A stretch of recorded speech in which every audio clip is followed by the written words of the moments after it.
नमस्कार। हम देवभूमि उत्तराखंड से आपके लिए एक जो हमारे फौजी भाई हैं, जो ये देश में लड़ाई झगड़े का माहौल चल रहा है, उसके उपलक्ष्य में एक गीत गाए हैं।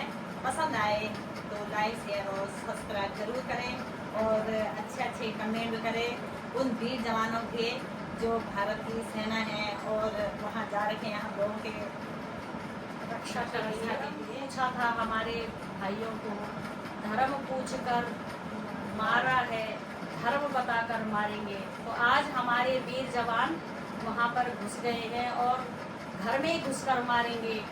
ये हमारे मोदी जी ने और जवानों का नारा था, तो उन्होंने करके दिखाया।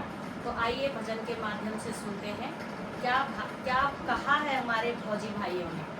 जय हिंद, जय भारत। धर्म पूछ कर